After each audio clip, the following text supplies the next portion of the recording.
Hello everybody and welcome back to the Bourbon Bar. I'm Holden, this is Casey, and we got a hitter of a whiskey here today. Big hitter. So Casey went to Arizona, right? Yep, correct. And who did you see down there while you were down there? Hanging AZ. Shout out to Hanging AZ. Yep, and then he found this son of a gun laying around and he called me up, asked me if I wanted it. I said, hells yeah. And here it is. So what we got sitting on the table is a little book, chapter 7, which is coined in retrospect, is the name of it. And this is a blend of all the past little books that have come out, all the different chapters, or at least some of the whiskey from all the different chapters. I'll blend it into one, plus a new whiskey, a new 4-year bourbon is in there as well. That it wasn't from past releases, but I'm excited to drink it. I'm excited to drink it as well. Because you're a big Beam fan just like me. Oh, I love Beam. Love Beam products, and neither of us have tried this before. In fact, it is still sealed with the wax. Brand new. But to give you guys an idea of what's all in it, it's got a 18-year bourbon, a 17-year bourbon, a 10-year rye, a 9-year bourbon, a 5-year straight malt whiskey finished in apple smoked barrels, a 4-year rye, and a 4-year bourbon. So that's everything in it. Also, it is 118.1 proof. That's 59.05% alcohol. And this is a special release from 2023, which is number 7, if I haven't said that already. Now, if you guys remember, last year I had the chapter 6, which was called To the Finish. And that was a blend of a lot of younger whiskeys. Some of them were like American single malts. Yeah. And it was pretty good. It was still good, yeah. I liked it. I think it got a lot of hate because of the age and the price point. But I feel like Little Book just gets hate in general. Little Book, I think Beam products in general, especially if they're related to Bookers, if they come in a fancy box like this, I definitely think they're catching some flack. But I liked it. Yeah. I didn't have any gripe with last year's release. I thought it was interesting. Maybe it was a little bit young, but if you put it in a blind, and it still does good, who cares how old it is? Yeah. Yeah. You like what you like. You like what you like, exactly. So, that being said, go ahead and undo this little top here. Love how they fixed the wax on Booker's and Little Book and Knob Creek, so it's not so brittle anymore. Oh my God. That's a big plus. Let's get a nice good cork pop on here. Oh, that was just moist. That's great. So, what's your favorite Beam product that you've ever had? I still haven't opened my Baker's 13. Ooh. Baker's 13 is amazing. Knob Creek 18 is a really solid pour. Absolutely. I think for the money, you can't go wrong with a Baker's 7 or a Knob Creek 12. I agree. Knob Creek 12 is actually just an absolute hitter. I loved the 18 personally. 18 is very good. And this does have some 18-year-old Beam in it. So it is very possible that remnants of that Knob Creek 18 could be in this glass. But overall, like I said, initial reactions, neither of us have tried this before. And we're just excited to get into it. So that being said, let's taste it on the nose. Wait, that didn't make any sense. Let's taste it on the nose. But that being said, let's go ahead and get this bad boy on the nose. Ooh. Fuck. It's got so much caramely Oh yeah. Lots of spice too. Oh, I just got this kind of candy. You ever have Pez as a child? Yeah. Like the Pez dispensers and the hard candy. What kind of Pez though? I don't know, I don't know if I can put my finger on it. I know there's some distinct sugary candy note that I'm getting slightly on the nose. This smells like a caramel apple through and through. It does. I went to an apple orchard today and picked apples with my fiance, with Lauren. You guys know who Lauren is. And it's, appley for sure. I feel like that Applewood smoked Applewood barrel is kind of playing a part in here, along with the malt whiskey. It smells like Applewood chips that you would put in a smoker. Right.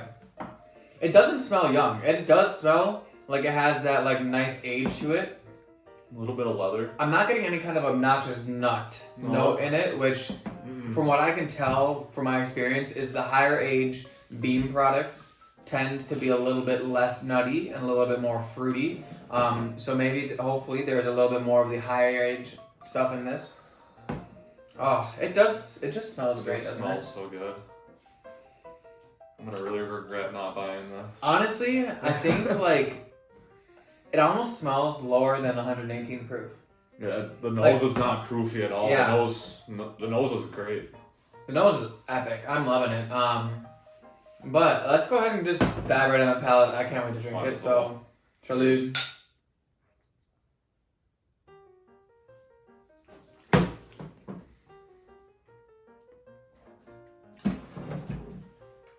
Dude. And there's me, or is that really fucking good? That is really good. Holy crap. I'm cussing. It's so good that I'm swearing over It's here. like, I'm salivating over I know, like, initially, very, like, sweet. Yes. That caramel's coming through. Oh, yeah. A little bit of, like, that sugariness coming through. But on the mid-palate and then in the finish, spice. You're getting a lot of spice on it. It's not, like, overpowering, though. No. It's, like, the perfect amount of spice. Yeah, it's, like, well-rounded. It's nice. The proof is coming through a little bit more on the palate, too. Mm-hmm. Warm Kentucky hog on the way down. Yeah. But, damn, that tasted good. Let's go ahead and get a second sip on it.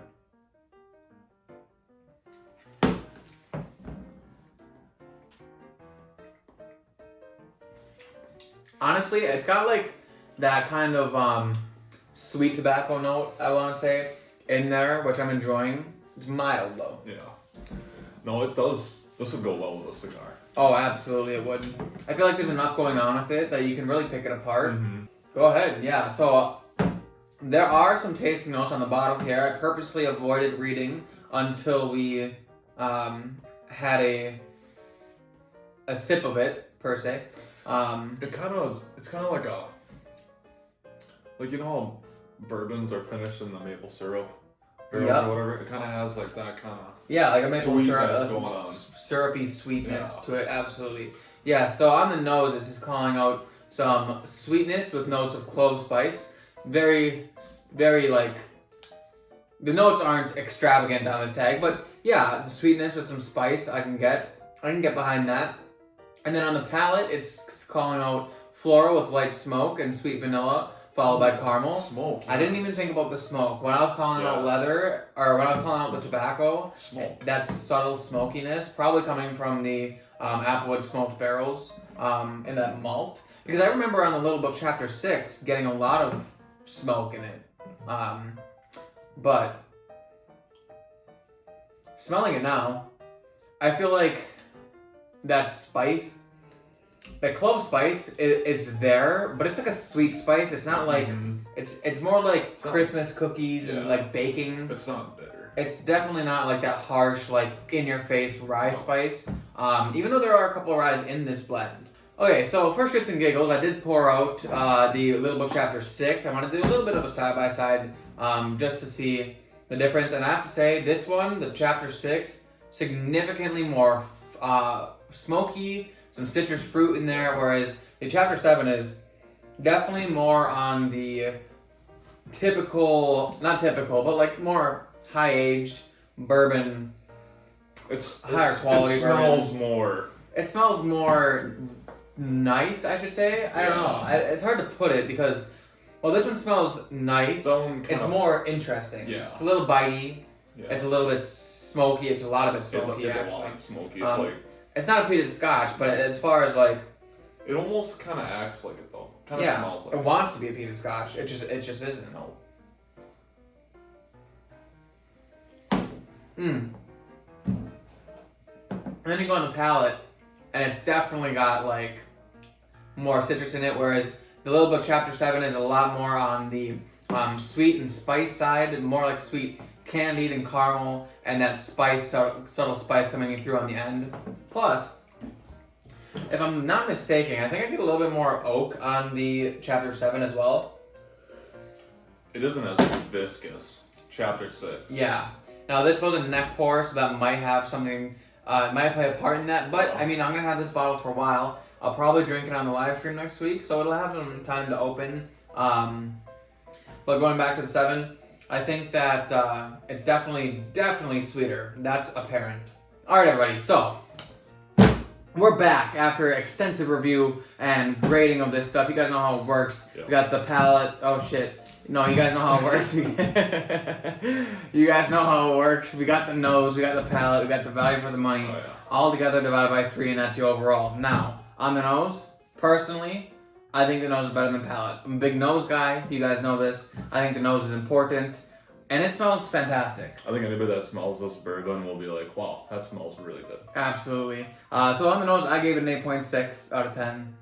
And I give it an 8.3. yeah. So pretty close on the nose for both of us. Now moving on to the palate, I thought the palate was really good. I think it just fell short of the nose in a couple ways. The nose really sets you up for that like sweet amazingness that you kind of are getting from the nose. And the palate, while still having a lot to offer, brings it down a little bit.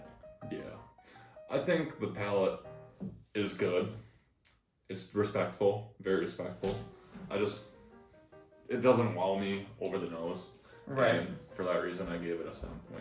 Yep. And for the palate, I went ahead and gave it an 8.3. But that being said, that brings us to value for the money. And this is an important one because you guys want to know where your hard-earned dollars are going to be going and whether or not you should buy this bottle. Now, I did just record a review on J. Henry & Sons La Flame, and that got a great grade for value for the money. So kind of comparing it to what that tasted like and that price for this and this price, I paid about $135. I think retail's $130 for this bottle, which is pretty good. But the problem being is that it's $130, and so far the taste and the nose, neither of them got in the 9s. So when I'm spending that much on whiskey, I kind of want it to be up there. I would agree. So for that reason, I gave it a 7.4 out of 10 for value for the money. I give it a 7.9 just because I'm a Jim Beam fan and I'm a sucker for anything that comes in a box. A sucker for a thing in a box. Honestly, me too, though, to be fair. But that being said, we rounded it all up together, divided by 3, and I gave it an 8.10. Fuck. Technically, it's not wrong. 8.10? It's not wrong. So we rounded it all together and divided by 3. I gave it an 8.1 out of 10. I ended up with an 8. An 8. So very close. Very close. All in all, we both really liked it. I think it could be a little bit cheaper. Yeah. I would never shy away from drinking it. I think this, I mean Booker's isn't super cheap, but like it's around that $100 mark. I think if this was around that $100 mark, it would get a little bit better grade. Yeah, for the money. I think especially if I was choosing between this or Booker's, I would choose this. Maybe because it's more rare, but it's also more money. So pick and choose. But I think like Booker's doesn't always come out with hitters. They have some hitters, but they're not always hitters. True. I think this is really good. If you guys see this, if you're a Beam fan, if you're a sucker for the box, yeah, I would buy this. If you're not a Beam fan and you guys just like good whiskey in general, I think try it before you buy. Definitely, if you have a chance to get it at a bar, it'd be a great place to try it out before you buy it. I don't think you'll hate it, but it might depend on how much money you're willing to spend on it after you try it. So, yeah. Closing thoughts. You have anything else to add, sir? It doesn't taste like it's young. So no, it definitely. If you're afraid of that. It definitely does not taste as young as the To The Finish does, for sure. If you guys are a little bit scorched after last year's release, this year you don't have to worry because it definitely has some age with it. But overall, we liked it.